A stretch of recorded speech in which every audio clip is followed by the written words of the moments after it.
Fala, investidores, sejam muito bem-vindos. Vamos lá, um resumão aí da semana, né? Hoje eu não fiz aquele resumo extremamente detalhado, mas vou trazer alguns pontos importantes que eu vi e que eu acho que merecem algum destaque. E depois vamos para as análises de alguns papéis e algumas coisas aí, mas no geral, o mercado está bem difícil, tá? Um dado importante que eu quero trazer para vocês aqui são os dados do investidor estrangeiro, para quem tem curiosidades e quer acompanhar, né? Tem aqui dos dados de mercado, a única coisa é que ele sempre sai com 2 dias de atraso, né? Então o último que a gente tem é do dia 2 de junho. Aí amanhã a gente vai ter acesso ao do dia 3, né? Sempre sai com 2 dias de delay. E mesmo assim, tá? A gente vê que o fluxo estrangeiro realmente ele vem, né? Saída após saída. Em alguns momentos ele perdeu aquele volume um pouco mais alto, mas aconteceram algumas coisas aqui também depois do dia 2 que pode ser que justifique de repente a volta aí de um volume um pouco maior de saída, né? Então essa semana a gente teve, né? Sumou. É, os pontos tarifa para o Brasil, né, ameaça de tarifa para o Brasil, esse é um ponto extremamente negativo, um payroll muito forte nos Estados Unidos, então joga, né, a expectativa de corte de juros ainda mais para frente e se discute subida de juros. Nossos dados de inflação vieram fortes, então saíram alguns dados de IGPDI, se não me engano, que saiu, mas você vem vendo as últimas leituras também de inflação, vem com dados fortes, né? Então o cenário assim mudou muito. Existia uma expectativa muito positiva e virou bastante. Eu acho que esse segundo semestre tende a ser bem desafiador para o mercado se a narrativa continuar como essa e principalmente, tá? Aí tem um ponto aí que é o cenário eleitoral e que, né, o mercado costuma fazer algum preço em cima, tá, pessoal? Independente de opinião política, tá? Aí vamos calendário econômico para a semana, tá? É calendário aqui dos Estados Unidos, tá? Então, calendário econômico americano, a gente tem o principal dado é o índice de preço ao consumidor, tá? Que é o equivalente ao nosso IPCA que sai na quarta-feira, tá? Esse é o principal dado da semana e é uma semana que tem uma agenda mais tranquila para os Estados Unidos. Agora, para nós aqui tem bastante coisa que sai também, né? Amanhã, o tradicional Boletim Focus, terça-feira, IGPDI, aí tem confiança do consumidor, tal, crescimento do setor de serviços, esse é um dado extremamente importante. E na sexta-feira tem o nosso IPCA, tá? Eu tô bem curioso para ver esse IPCA, porque realmente, tipo, vários dados de inflação apertando forte, né? E a gente com o IPCA 15, né, que saiu também esses dias atrás ali, que é a prévia oficial da inflação, também cutucando praticamente o teto da meta, tá? Então esse é um cara que com certeza o mercado vai ficar extremamente de olho, tá? Aí alguns destaques, tá, que eu me recordo para comentar com vocês, né? Para quem é investidor de longo prazo, CSMG, parece que a Equatorial vai entrar no leilão, na privatização, desestatização, enfim, da Copasa. Aí eu vi um valor de 49,03. Ainda eu vou entender certinho, porque eu busquei alguns fatos relevantes para tentar entender. Não encontrei, mas amanhã eu vou dar uma pesquisada melhor, até para fazer a sugestão ali se vale a pena ou não vale a pena participar dessa subscrição, né? Eu vou entender primeiro se está aberta ou se não está. Se você tiver alguma informação, quiser deixar no comentário. Mas foi um dos destaques, tá? Positivos. E eu reforço, tá? Eu acho que tecnicamente o papel ele, né, isso aqui é um ponto, tá? Ó. Ele vem, ele ameaça, tá? Fazer um rompimento para baixo aqui, ó. Só que o OBV, como ele continua, né, ó, forte, tá vendo? E o OBV faz o advance de break-up. Aqui ele rompe, né? A consolidação na frente, tá? Aí o preço vai testar resistência, tá? Eu acho que é um viés muito mais, né? Ainda para cima aqui, se não azedar nada, ainda mais com essa notícia, do que para baixo, tá? Se for 49,03, a única questão é a quantidade. Eu não sei se vai ter rateio, se acionista tem direito ou não.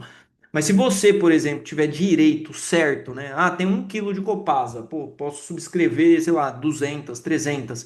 Você consegue vender a mercado pelo preço, tá? 54, 55, 56, sei lá, o papel fechou a 56 e faz a subscrição por 49. Você faz esse trade, né? Você ganha aí R$ 6, né? Trade praticamente certo, tá? Só precisa entender realmente se você tem direito à subscrição. Então, esse foi um dos papéis que me chamaram a atenção na semana, tá? Com alguma movimentação um pouco mais forte.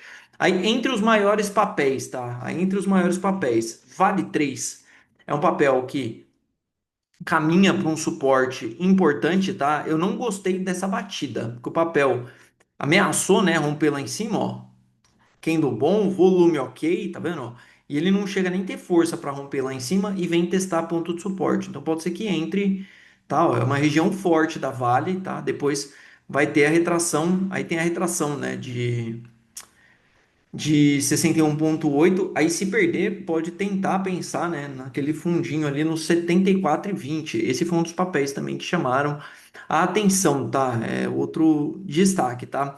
Um que segue bonito, já subiu muito, na minha opinião, mas ainda permanece aí numa tendência de alta, é os Minas também, ó. Os Minas que faz, né, um movimento de impulsão e correção, alinhamento com a média de 9 e pode voltar a subir, tá, pessoal? E muitos outros papéis, tá? Papéis sensíveis a juros, tá? Papéis aí que tem um beta um pouco mais alto com juros, eu acho que vale muito a pena ficar olhando, tá? Se você está posicionado, por exemplo, e não sabe o que fazer, precisa prestar muita atenção na tese de investimento e qual que é o percentual que você está de prejuízo nessa ação, porque muitas vezes vale a pena, às vezes, encerrar a posição nessas ações que tem um beta alto de juros, porque mudou a narrativa e, né, de repente, realocar em próprios juros, que às vezes você tem o capital de volta e sobra dinheiro ainda, ao invés de você ficar amarrado na ação, tá?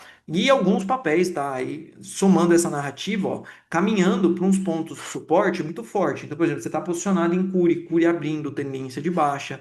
A Cirela, por exemplo, ó, rompendo mais um ponto de suporte extremamente importante, ó, pivôzão de baixa no semanal, tá? Então esse é um setor que a maioria das ações seguem bem delicadas, tá? Ó, Mitre perdendo ponto de preço bem importante, a única que segue, né, do setor aqui com viés ainda um pouco mais otimista é a JHSF, tá? Que aí no semanal ela se permaneceu com essa tendência, ainda deixou um fechamento bem forte na sexta-feira, né? Ela abre aqui, fecha exatamente na máxima, só faltou um volume melhor. Mas é um papel que se mantém aí nessa narrativa. E até as elétricas, tá? Quando a gente olha para o setor elétrico, que é um setor também que tem um beta bastante alto com juros, eu tenho um pouco da mesma sensibilidade, tá? Papéis, ó, revertendo tendências no semanal, tá? E perdendo aí as suas dinâmicas de alta. Alguns deles, tá? A gente tem, ó, por exemplo, a Taesa no semanal ameaçando abrir uma tendência de baixa, né? O papel tá numa consolidação aqui, ó. Tá vendo? O papel tá nessa consolidação, ó, tá vendo? Suporte, né? Resistência, suporte. Vem testar, volta, não consegue vencer aqui, tá? Para abrir um pivô de baixa aqui, tá? Não tá tão difícil assim. Então, no geral, o mercado mudou bastante a narrativa, tá, pessoal? Não tá um mercado muito fácil. Agora vamos dar uma olhada também no Bitcoin, tá? Eu acho que muita gente tem bastante tese, bastante dinheiro, às vezes alocado nas criptos, e parece que o mercado de cripto, tá? Olhando principalmente para Bitcoin, abriu realmente, tá? Já estava num cenário de tendência de baixa, tá vendo? Ó, tendência de baixa. Aí eu fiz uma projeção pegando esse pivô, tá? De baixa do semanal aqui, ó. Tá, então eu peguei esse primeiro pivô de baixa aqui do semanal, tá vendo? Ó? Esse cara aqui, ó, esse rompimento, eu projetei ele para baixo. Ele tá brigando aí no alvo de 1.600, 1.6, tá? De Fibo. Aí eu coloquei 2, aí coloquei 2.600, 3.60, né? 3.600 não, 2 2,618, aí 3,618, tá? Eu acho, tá, que se ele perder esses 54 mil dólares aqui, ele pode realmente dar uma acelerada e faz muito sentido, tá? Esses alvos aqui para baixo. É que é meio assustador esse drawdown do BTC, tá? Mas os 40 aqui, ó, seria um ponto de parada, tá? Então, o mercado de cripto também tá bem volátil e com uma tendência de baixa, tá? Não ficou muito legal, não, esse movimento aí, tá? Eu acho que o mercado de cripto largou na frente da possibilidade de não cortar juros, né? O mercado dos Estados Unidos ficou surfando tecnologia, tecnologia, tecnologia, tecnologia. Aí quando veio dados de emprego e a curva de juros apertou, provavelmente bateram, né, em tudo lá e as criptos já tinham começado a apanhar antes, tá? Ó, gráfico diário do BTC vai desenhando 9,3 de venda, tá? 9,2, aliás, de venda, dependendo como é que fecha, né? Lembrando que esse candle fecha só no final do dia. Aí vamos dar uma olhada nas commodities. Então vamos pegar índices e commodities. Ó, nosso fechamento do EWZ perdeu aquela linha de tendência que eu vinha comentando com vocês nos vídeos, né? Ó, perdeu com direito a gap de fuga, que é um padrão de baixa extremamente forte, tá? Ó, gap de fuga, perde esse suporte. Aí agora é pelas retrações de Fibo. Eu acho que aí é só essa seria a esperança, tá? Eu tracei esse movimento inteiro, tá? Então, aparentemente perdendo a primeira retração, a segunda tá lá nos 32, tá? Aí não pode perder a última retração lá embaixo, que aí muda totalmente a dinâmica, tá? Eu acho uma correção muito forte, né? Porque quando a gente tem uns canais de alta e de baixa bem desenhado, normalmente o rompimento, tá? É para buscar a de 61 e eu gosto muito de buscar o pé do canal ou o topo, né? Se for um canal de baixa rompido ou o topo do canal. Nesse caso, seria buscar o pé do canal, só que é uma queda extremamente forte, tá? Pro EWZ, a gente tá falando de uma queda aí do preço que já caiu um monte, né? Ó, de mais 34%, tá? Então, não sei se vai ou se não vai, mas se eu fosse traçar um alvo técnico aqui para esse rompimento, eu com certeza iria jogar lá embaixo, tá? O alvo técnico dele. O VIX explodiu, tá? Na sexta-feira, ó. O índice do medo lá nos Estados Unidos, tá? Uma pancada bem forte pro VIX. Isso é bem ruim, tá? O mercado lá também deu uma socada com força, tá? Ó, o S&P fechou com uma queda de 2,90, fechou lá na mínima, fechou bem feio. Semanal ainda, né? Ó, tranquilo. Semanal só cara de correção, tá? Agora no diário aqui ficou bem feio. Olha lá, o Nasdaq caiu 5 também, ó, semanal. Um cara de correção e no diário aqui com um movimento um pouco mais forte, né? Cara de reversão. O Dow Jones se manteve ainda, né? Deixou um candle feio lá, mas se manteve acima das máximas e aí contaminou o mundo, tá? Esse payroll na sexta-feira. A Europa caiu também, G40 deu uma devolvida. Espanha, né, que estava ameaçando ali um rompimento de uma região de topo bem importante, não conseguiu fazer. E aí foi aquela contaminada geral, até petróleo. Vamos ver como é que fechou o petróleo? Ó, petróleo com a venda, segundo ponto, tá? Para armar esse pivô de baixo. Vamos ver se calma um pouco para armar. E o minério de ferro, a minério de ferro ficou aí nos US$ 101, bem fraco, tá? A movimentação do minério de ferro, realmente o mercado ficou esperando. Acho que o fim da guerra para movimentar aqui, né, para tomar ou bater, e não veio nada. Até o ouro, dá uma olhada, ó. Movimento extremamente negativo para tudo quanto é lado, tá? E o DXY, aí o DXY, esse cara aqui que incomodou bastante a nossa bolsa também, tá? Essa valorização da cesta do dólar que bate em emergente, tá? Vamos acompanhar para ver se esse dólar, se ele romper aqui para cima, tá? Aí nosso EWZ lá que eu comentei fica mais azedo, tá, pessoal? Vamos ver se a tese de dólar fraco permanece ou muda para uma tese de dólar mais forte, tá? Porque se for esse rompimento para cima aqui, a gente pode ver o dólar trabalhando nesse range antigo dele aqui, ó, tá vendo? Ele tem um range bem grande aqui, né? Ele tentou romper esse range para cima e voltou com muita força, né? Então esse seria o movimento, tá? Ele voltando para esse range aqui, que é bem grande, tá? Não é um range muito curto aqui, não. Enquanto eu dou um gole na água, você deixa aí o dedo no like. Beleza, pessoal? Então, commodities, índices americanos, falei um pouquinho de cripto, falei um pouquinho do VIX, mostrei aí fluxo de investimento, tá? Dei um pouco da minha opinião em relação ao mercado que segue um pouco forte, tá?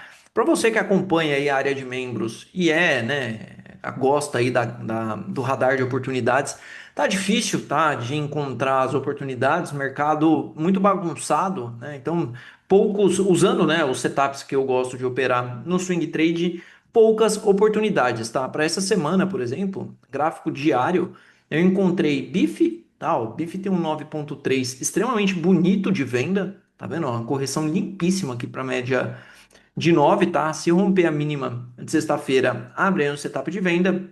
O OBV tá bem feio desse papel, ó, tá rompendo as mínimas lá embaixo, tá? É um papel que, teoricamente, aí, se perder esse suporte, se ele realmente armar esse pivô aqui nos 3,41, ele pode dar uma boa sangrada, tá? Um papel que vem um pouquinho esticado. Eu dei uma olhada em YouTube, tá? O YouTube tá com um padrão de pivô de baixa, né? Ó, perna de baixa, correção para as médias, vem testar a fundo, tá? Então isso aqui seria um pivô de baixa bem bonito, não acho um pivô de baixa feio, eu acho que tem bastante sentido, tá? Esse pivô de baixa no Itaú que pode, né, ser aquele pivô de baixa para buscar os 34 lá embaixo, que aí seria um alvo coincidente com o alvo do topo duplo. Vamos projetar esse pivô de baixa? Vamos lá. Opa. O alvo de 1.6 aqui, né? 1.6 161%, ele tá no 35 para 34, né? Ó, fica perto do bolo ali também, tá? 35 para 34, tá vendo? Ó, quando olha no semanal ali, ó, não fica tão distante assim, né? Ó.